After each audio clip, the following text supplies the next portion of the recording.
you ready?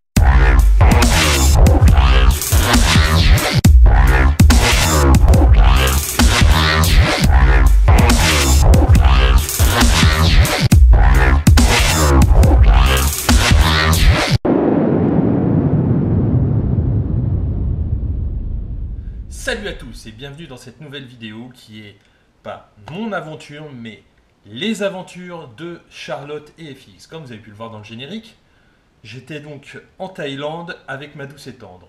Donc écoutez, ça va être simple, il va y avoir à peu près 2 ou 3 vidéos, parce qu'on a quand même vu pas mal de choses en 2 semaines. Donc la première vidéo, on va se focaliser principalement sur Bangkok, parce que nous sommes restés une semaine à Bangkok, et donc on a vu beaucoup de choses, donc vous allez voir vraiment nos aventures, nos péripéties, et puis dans le prochain épisode, si tout se passe bien le mois prochain, vous pourrez voir Ayutthaya, Chiang Mai, Chiang Rai et Phuket, ou peut-être tout simplement jusqu'à Phuket.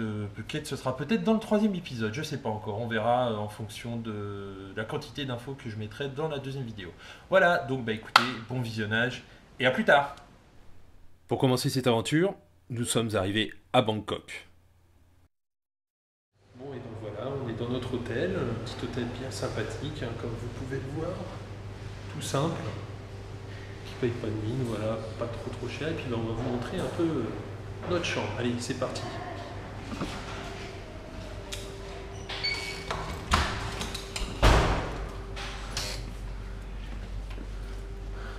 Donc voilà, donc c'est une chambre très simple. En même temps, on n'a pas besoin de quelque chose de super classe. Donc voilà, avec une petite salle de bain. Hop, le temps que la lumière s'allume, parce qu'il y a tout un système. Voilà. Hop. Donc voilà, et après on va vous emmener à la piscine qui est juste l'étage au-dessus pour vous montrer. Alors nous voici sur le toit de l'hôtel où il y a la piscine. Donc petit tour, hein.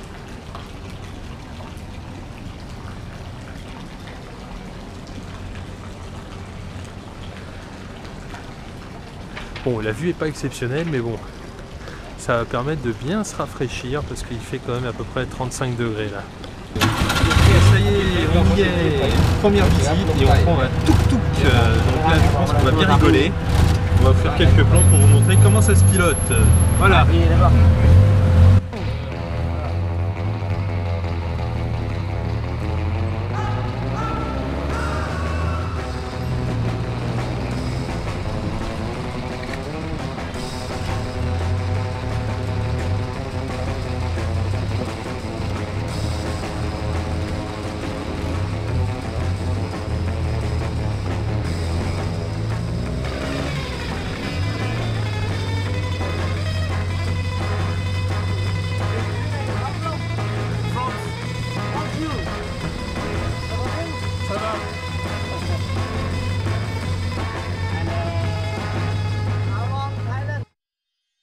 Et nous voici arrivés au Wat Indra Viharn, le tout premier temple que nous avons visité.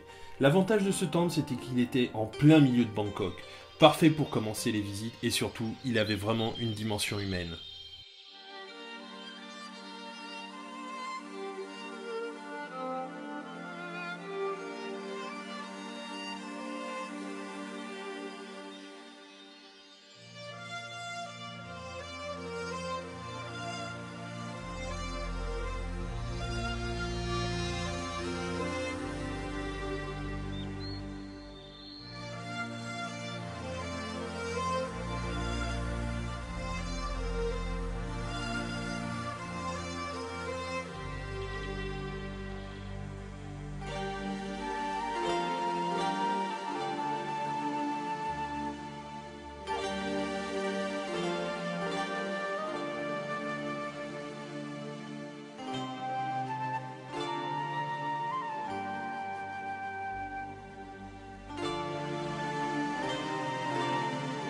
Le Wat Indra Viharn, c'est le temple du Bouddha debout. Ce Bouddha mesure 100 mètres de haut. C'est une statue de 5,5 tonnes recouverte de 24 carats d'or.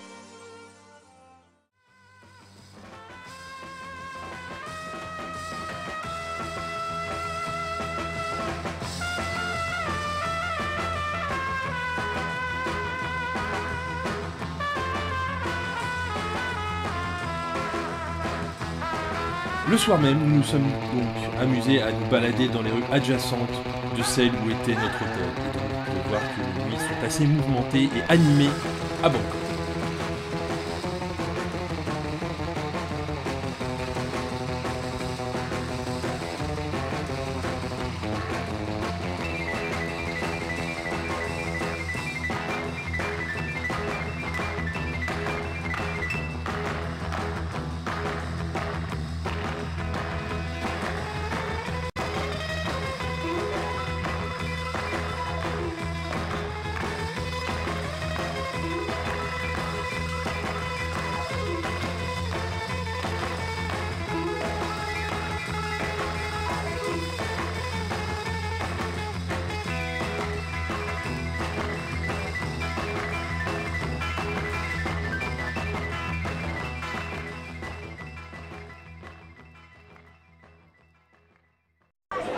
Salut tout le monde, deuxième jour et on se retrouve au Grand Palais et on va visiter le temple. Alors pour vous montrer un peu, ça va donner à peu près ce genre de choses.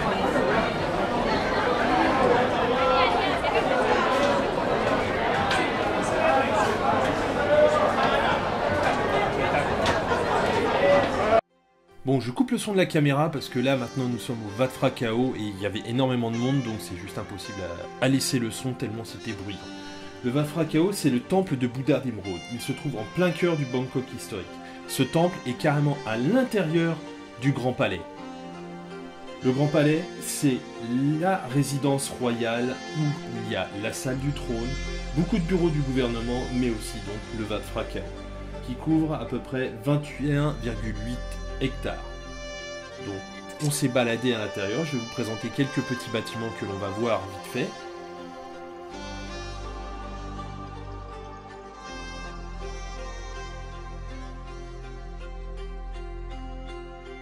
Là, vous voyez la bibliothèque sacrée.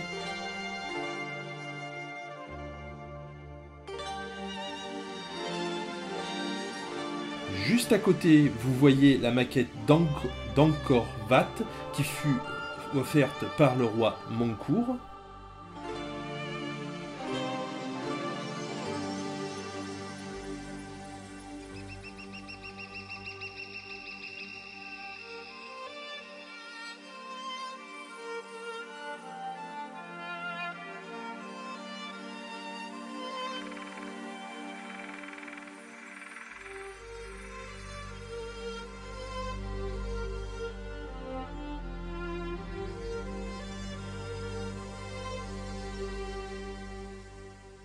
Et là, vous pouvez apercevoir le temple du Bouddha d'Émeraude.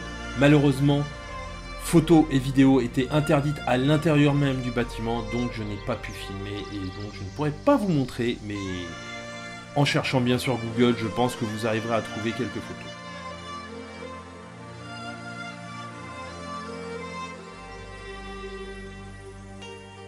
Actuellement, vous voyez le palais Chakri Maha Prasat. Il fut construit par Rama IV. Et maintenant, vous voyez le palais du site Maha Prasat. Le soir même, nous sommes allés au Rajdamnern Boxing Stadium pour une soirée de Muay Thai. Je vous laisse un extrait d'un des combats et vous allez voir qu'il y avait beaucoup d'ambiance.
nouvelle journée, et là aujourd'hui on va aller faire un tour en bateau taxi et puis on va se balader donc sur les Kongs. Donc là on n'est pas très loin d'un port et donc d'un arrêt de bateau taxi, donc je vais vous montrer un peu ce qu'il y a autour. Voilà.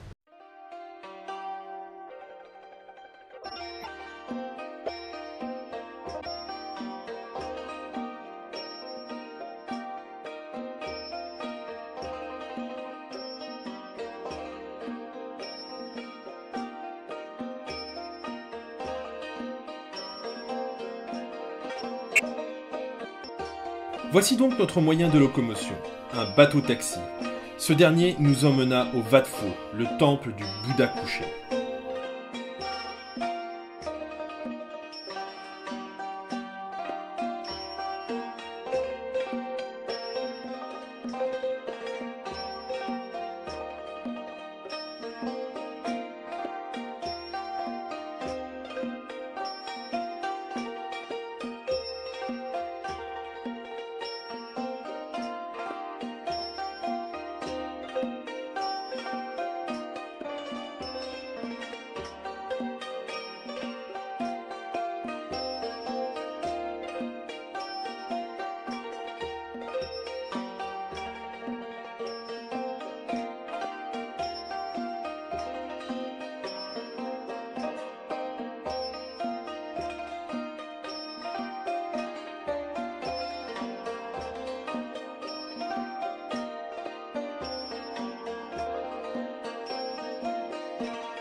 Il y a aussi une collection incroyable de Bouddhas dans ce temple, plus de 200 qui proviennent de différents coins de la Thaïlande.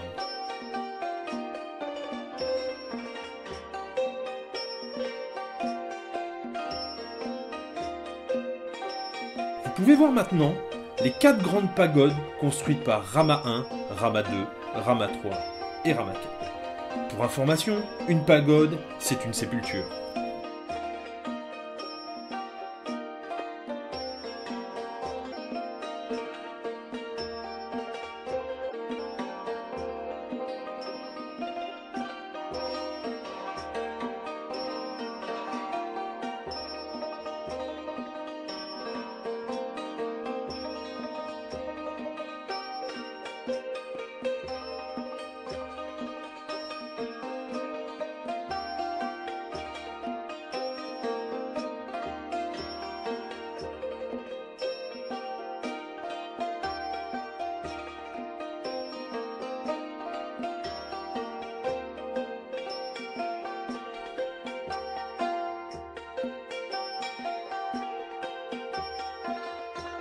Et nous voici devant le Bouddha couché. Cette statue représente Bouddha sur son lit de mort, sur le point d'accéder au Nirvana.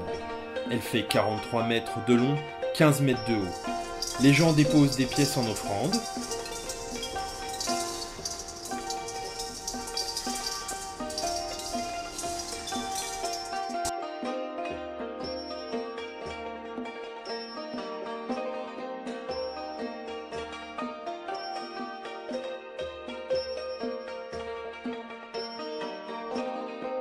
Et ce fut la fin de cette superbe et chaude journée. Nous partons le lendemain pour Phetchaburi en compagnie de mon ami Hayato et de sa femme pour visiter un lieu incroyable. À Phetchaburi, nous avons visité le temple Khao Luang. Les habitants des lieux sont des singes que l'on peut nourrir.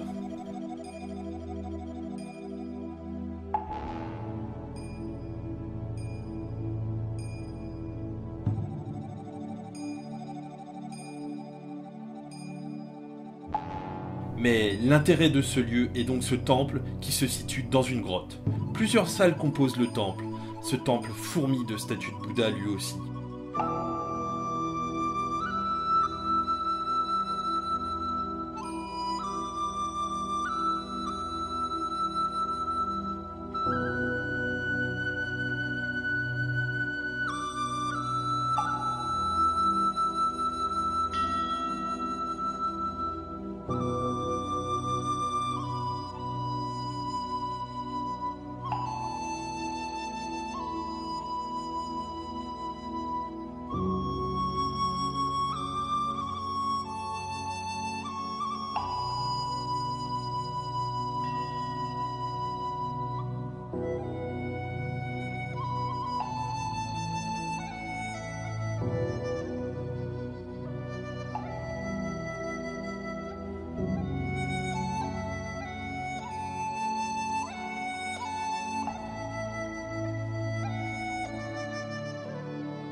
Suite à la visite de ce temple, nous nous sommes rendus au Phra Nakhon Khiri, qui était la résidence d'été des rois de Thaïlande. Il se situe sur une colline qui domine Petchar Buri. On y trouve là aussi des singes, mais aussi un temple qui était malheureusement en réfection lors de notre visite. On y trouve aussi des pagodes qui permettent d'avoir un point de vue splendide.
La fin de notre étape de Bangkok s'approche et à côté de notre hôtel se trouvait le Wat Ratchadan Dharam. Ce temple est très connu pour le Lao Prasat, qui est là aussi un élément important de Thaïlande et surtout de Bangkok, car il est connu sous le nom du Temple Noir, dû à sa toiture qui est composée de 37 spires métalliques qui symbolisent les 37 illuminations. En 2005, le temple a été soumis comme patrimoine mondial de l'UNESCO.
Juste à côté se trouvait un petit temple où nous avons pu rentrer dans la salle de prière.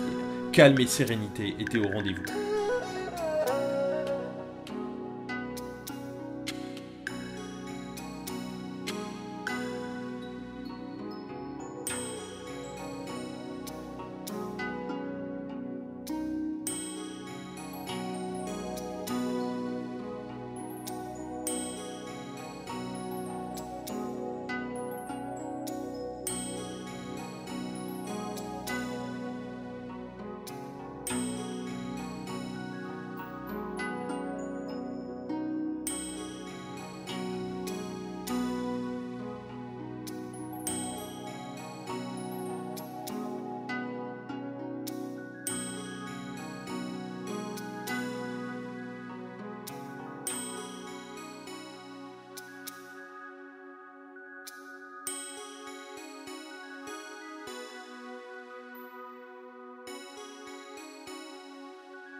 Le marché aux fleurs fut l'une de nos dernières sorties lors de cette étape. Le marché était immense. Il jouxte aussi un marché alimentaire, très typique.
Et c'est avec ces images que s'achève cet épisode.